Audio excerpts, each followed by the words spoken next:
Hello, I'm Matt Daly, and I'm here to tell you the story of how I became known as Lord Daly. I was born in a small cabin in the woods of New Jersey many years ago. Whoa, whoa, whoa. Is this supposed to be a comedy or an after-school special? What? I thought I was doing a pretty good job. Yeah, great job if you were trying to bore the audience to death. Is this why Mike is always asleep?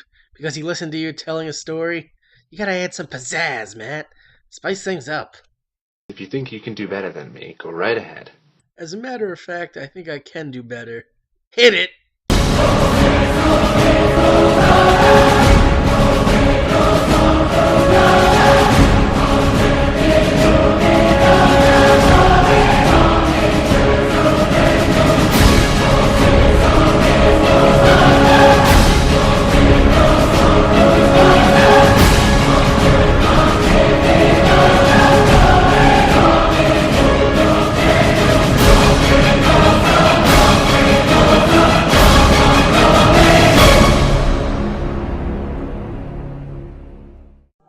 Young Matt was actually born high upon the clouds in heaven to a young angel couple. Even before his birth, the angels sung songs of his future heroic deeds, for they could divine the future, and they knew someday young Matt would grow into the hero the earth needed the most.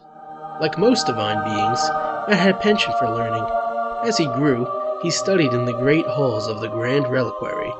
His thirst for knowledge eventually led him to begin his studies on mortals. They fascinated the young Lord Daly. Such peculiar beings, even in the face of such strife, they still endure.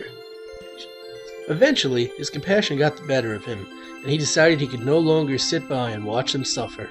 Flying down to the mortal plane, Matt came upon a small town, known as V-Town to the locals. V-Town was a small town nestled in the woods of North Jersey. If there was ever a place for some divine intervention, it was here. Thinking that he could do some good, Matt set to work meeting the inhabitants of the town. First stop was a local quick check, where he thought for sure he could find a soul in need of help. He looked around the store, but he only saw a single employee in the entire place. It was a young man in his early 20s, asleep at his post, behind a large quantity of beverages. Looking down, he noticed a name tag on the man, which simply read, Mike, Beverage Manager. This poor man must be exhausted. I bet I can brighten his day just a little bit.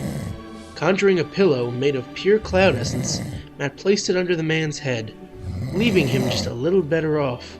The satisfaction he received from helping someone was like a drug to Matt. He needed to help more people around this town as best he could.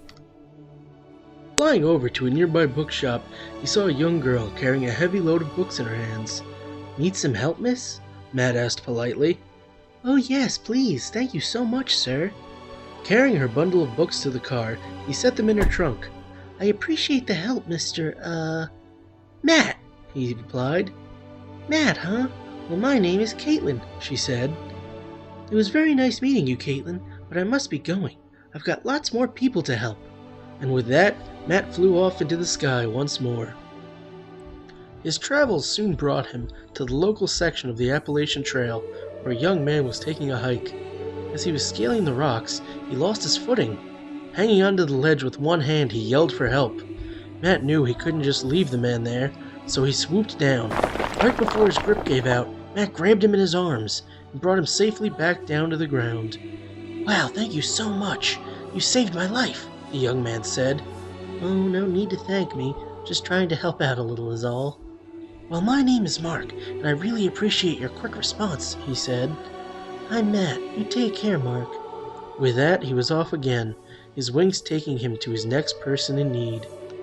After flying for quite some time without finding anyone to help, Matt thought maybe his work for now was done in this small town, until he heard the sigh of a young man catch his ear. Landing nearby, he saw someone sitting by a river with a sad look on his face. Excuse me? Matt walked towards the man, but he did not reply. Is there something wrong? Again, the man had no answer. Matt reached for the man's shoulder and turned him around. He was frowning, and Matt just had to know what was wrong with him. Do you need something, sir? Matt asked him. I just need a good friend, the man finally answered. Matt smiled, as he knew that's one thing he could do. Matt gave him a big hug, and the two sat for a long, long while by that lake, getting to know each other. He quickly learned that the young man's name was Trevor, and that all he wanted was a good friend. Finally, Matt knew he had helped everyone he could in the town, and that his work here was done. Maybe now humanity would be just a little better off. Maybe now they would learn to help each other. Maybe now, oh yeah, I also need someone to give me a quick blowy in the lake over here. Matt smiled as he disrobed and walked into the lake with Trevor, taking his large, thick, throbbing pee. Trevor! What? None of this happened at all. Oh. You sure? Oh, that's right.